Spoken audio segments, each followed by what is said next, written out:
So here is part 2 of Cushing syndrome.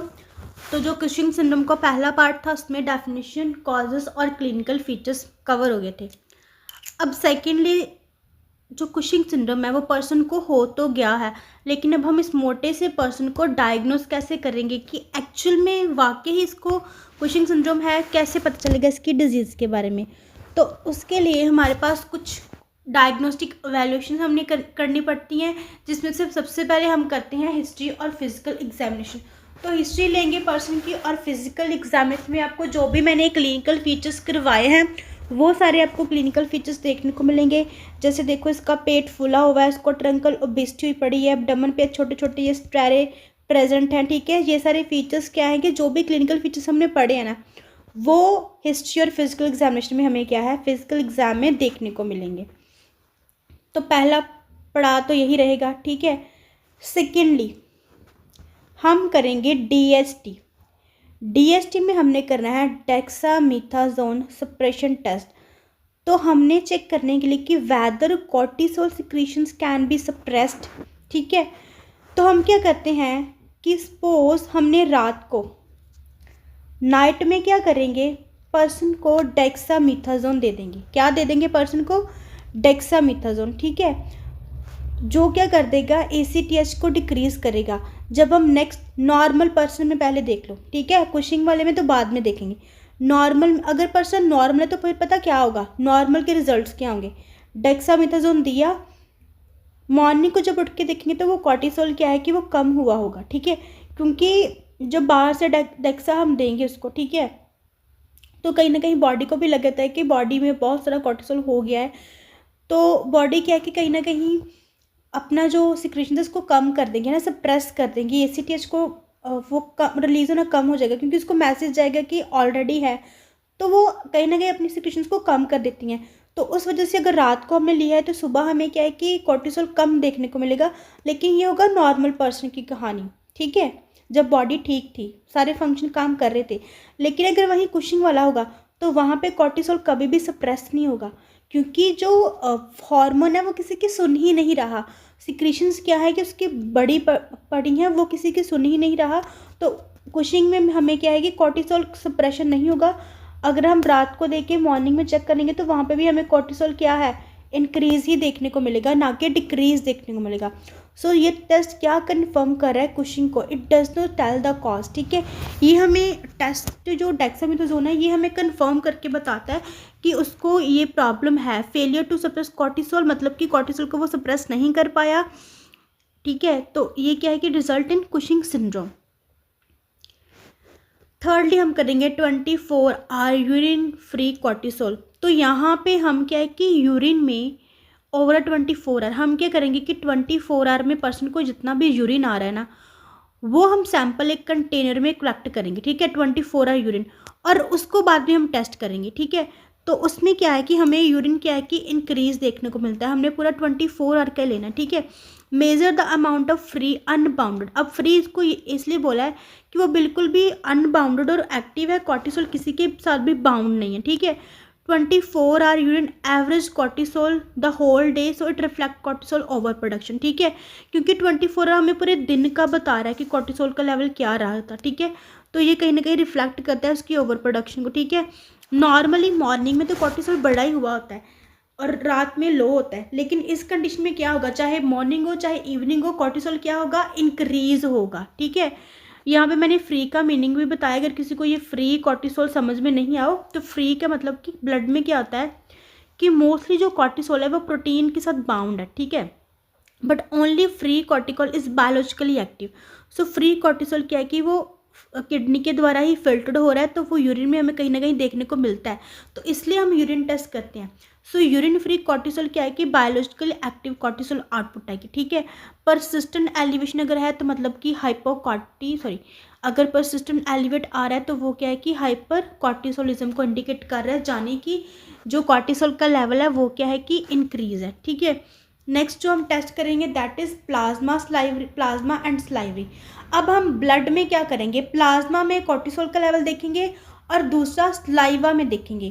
तो देखो, अब प्लाज्मा में हमने क्या कि कॉर्टिसोल का लेवल क्या करना है, यहाँ पे प्लाज्मा में देखना। देखो नॉर्मल फिजियोलॉजी के अकॉर्डिंग क्या है कि कॉर्टिसोल अगर हम चेक करते हैं तो मॉर्निंग के ये टाइम में हमें हाई ही मिलता है और रात को मिडनाइट में हम देखते हैं तो लो मिलता है। ये थी नॉर्मल की बात। लेकिन कुशिंग में क्या होगा, ऑल द डे हाई रहेगा, रात को भी नॉर्मल नहीं, no normal fall at night. Night में भी क्या होगा, इंक्रीज, बढ़ा हुआ मिलेगा हमें, ठीक है। उसके बाद स्लाइवरी कॉर्टिसोल, तो यहाँ पे भी हम फ्री एक्टिव कॉर्टिसोल को स्लाइवा में चेक करेंगे, ठीक है। यूजली हम इसको लेट नाइट यहाँ पे कलेक्ट करते हैं, ठीक है। तो यहाँ पे भी हमें क्या है कि नॉर्मल में तो क्या कि लेट नाइट स्लाइवा में वो लो मिलना था, लेकिन कुशिंग वाले में क्या मिला, हमें हाई मिला, ठीक है। ये शोज करता है, ठीक है। तो यहाँ पे भी हमें क्या कि सर्केडियम जो रिदम था उसका लॉस बता रहा है कि रात को तो उसने नॉर्मल होती है, जैसे पूरा एक रिदम चलता है, ठीक है। उसके अकॉर्डिंग क्या है कि मॉर्निंग में नॉर्मली कॉर्टिसोल इंक्रीज होता है, लेकिन नाइट में वही डिक्रीज हो जाता है। बट यहाँ पे वो रिदम भी लॉस हो गया, नाइट में भी क्या है, इंक्रीज ही देखने को मिल रहा है, ठीक है। उसके बाद 5th टेस्ट हम करेंगे, ठीक है। यहाँ पे हम ACTH का देखेंगे।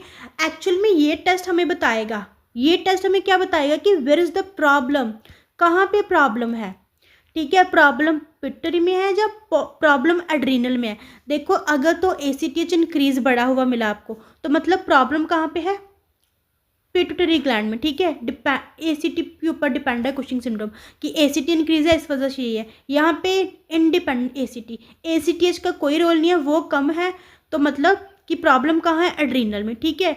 कि सपोज कि आपको पता है कि ACTH बढ़ेगा तो वही जाके एड्रीनल को एक्टिवेट करेगा एंड देन वो अगेन प्रोसीजर है ना, प्रोसेस जो भी 3 हार्मोन रिलीज होने।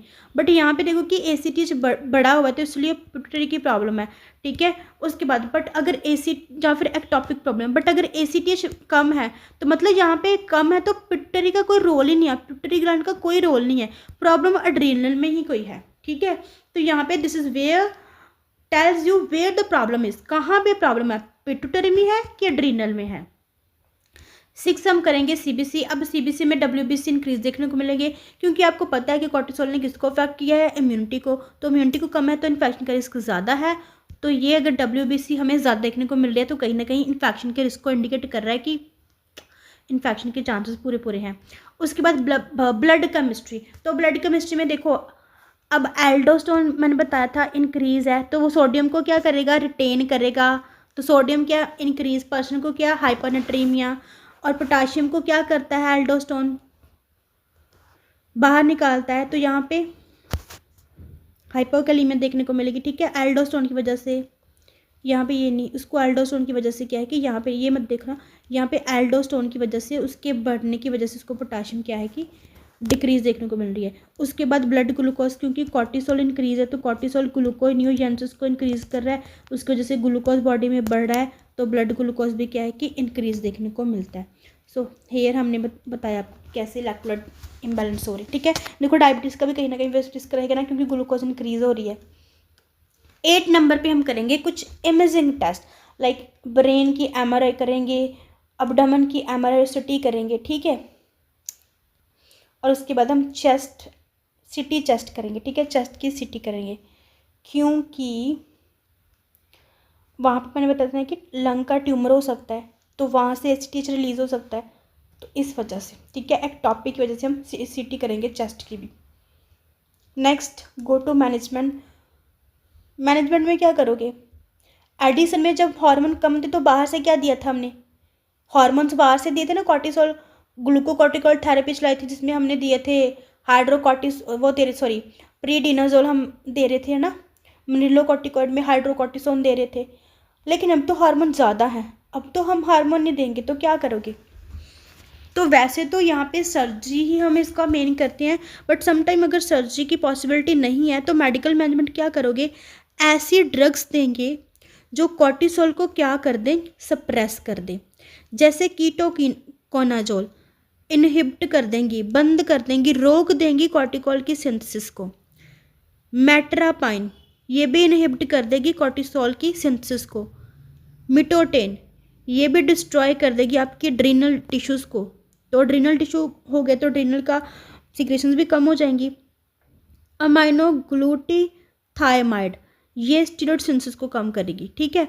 सो ये ड्रग क्या है कि एक वार्निंग है, ये ड्रग्स बहुत ही टॉक्सिक होती हैं, तो क्लोज मॉनिटरिंग करो इनकी, ठीक है, कि बॉडी में कोई टॉक्सिसिटी या कोई प्रॉब्लम तो नहीं आ रही, इसमें मॉनिटरिंग बहुत ज़रूरी है, ठीक है। एक नोट है, देखो हमने हाइड्रोकॉर्टिसोन और प्रीडिनाजोल ये हमें ज़रूरत होती है पर्सन को देने की, क्योंकि समटाइम देखो अगर अब हम जो हार्मोन्स हैं उनको सप्रेस करने वाली मेडिसिन दे रही हैं, अगर हर हार्मोन ज़्यादा सप्रेस हो गए तो कहीं ना कहीं एड्रीनल इनसफिशेंसी हो जाएगी, कि एड्रीनल ग्लैंड क्या करेगी, हार्मोन ही रिलीज़ करना बंद कर देंगी, लेकिन थोड़े हार्मोन तो चाहिए तो सही ना हमारी बॉडी को, तो एकदम से कम हो जाएंगे तो फिर से वही प्रॉब्लम, हाइपरटेंशन एकदम से कम हो जाएगी जो ब्लड प्रेशर एकदम से कम हो जाएगा, हाइपरटेंशन हो जाएगी बंदे को। तो साथ में हमने फिर वो भी मेडिसिन देनी है, हाइड्रोकॉर्टिसोन और प्रीडिनोजोल, सो दैट कि एकदम से भी वो क्या है कि उसकी इनसफिशेंसी ना हो जाए, ठीक है। साथ में मेफिप्रेस्टोन भी देंगे, क्योंकि हाइपरग्लाइसीमिया को कम करने, क्योंकि ग्लूकोज भी तो बढ़ रही है ना, तो कहीं ना कहीं कुशिंग सिंड्रोम से टाइप 2 डायबिटीज़ ना हो जाए पर्सन को, और अगर उसको है तो साथ में प्लीज़ काइंडली उसको ये वाली मेडिसिन क्या है कि चला दो उसकी। देन मैनेजमेंट कॉम्प्लिकेशन हाइपरटेंसिव हो रही है तो एंटी हाइपरटेंसिव मेडिसिन दे दो। हाइपरग्लाइसीमिया के लिए मैंने बता ही दिया, पहले हम मेडिसिन देते हैं इंसुलिन या ऑरल चलेंगी। कैल्शियम कम है तो विटामिन डी और कैल्शियम दे दो। पोटाशियम जो है बॉडी में वो क्या है, पोटाशियम भी कम है तो पोटाशियम सप्लीमेंट्स हम दे सकते हैं, ठीक है।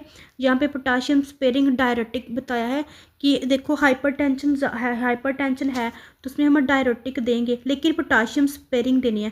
पोटाशियम स्पेरिंग मतलब कि जो पोटाशियम का लॉस ना करवाएं, ठीक है। डायलिसिस में वाटर लॉस हो लेकिन पोटाशियम का लॉस ना हो, क्योंकि पोटाशियम तो पहले ही कम है बॉडी में, तो जो पोटाशियम का लॉस ना हो वो डायरेटिक दो, ठीक है, अगर देने में है तो। आइट्रोजेनिक कॉज की जैसे लॉन्ग टर्म हम स्टेरॉइड थेरेपी दे रहे थे किसी और कंडीशन को ट्रीट करने के लिए, लेकिन उसकी वजह से क्या हमें डेवलप हो गया, कुशिंग सिंड्रोम डेवलप हो गया है। तो हमने क्या करना है कि फिर अब वो मेडिसिन बंद करनी पड़ेगी ना, क्योंकि कुशिंग सिंड्रोम हो रहा है, बट वो एकदम से बंद नहीं करोगे, क्योंकि अगर आपने एकदम से मेडिसिन बंद कर दी, आज तुम्हें पता चलता है कि तुम्हें कुशिंग सिंड्रोम है, तुमने एकदम से मेडिसिन बंद कर दी, तो अगर एकदम से मेडिसिन बंद करोगे तो क्या होगा कि एकदम से फिर तुम्हें उसकी प्रॉब्लम आ जाएगी, एडिसन की प्रॉब्लम आ जाएगी। तो एकदम से बिल्कुल भी मेडिसिन को बंद नहीं करना है, बहुत सीवियर सिम्टम आ जाते हैं। Never stop suddenly. मैनेज कैसे करोगे, धीरे धीरे उसकी जो है हमने उसको कम करना है, पहले उसकी धीरे धीरे डोज को कम करो, फिर अल्टरनेटिव डे पे देना स्टार्ट करो। सो ऐसे करके हम क्या है कि मेडिसिन को धीरे धीरे बंद करेंगे, बिल्कुल स्लोली, ठीक है। So this is all about, sorry ये रह गया सर्जिकल, ऑल अबाउट अभी हुआ नहीं है, ये सर्जिकल पेंडिंग था। तो देखो मेडिकल से नहीं हुआ तो सर्जिकल पे चले गए, ठीक है। वैसे तो इसका मेन सर्जिकल रहता है कि वही हम करते हैं, ठीक है।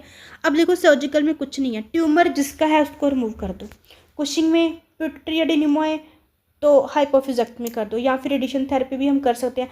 पहले हम रेडिएशन थेरेपी ही करते हैं कि रेडिएशन से उस ट्यूमर को ट्रीट करने की कोशिश करते हैं, बट अगर वो फेल हो जाती है ठीक है, सर्जरी फेल होगी तो हम रेडिएशन थेरेपी पे चलेंगे, ठीक है। सर्जरी से ठीक नहीं हुआ, सर्जरी फेल इफ, तो रेडिएशन थेरेपी चला दो, ठीक है। पहले हमने सर्जरी की, उससे कोई काम नहीं चला तो हमने रेडिएशन थेरेपी चला दी।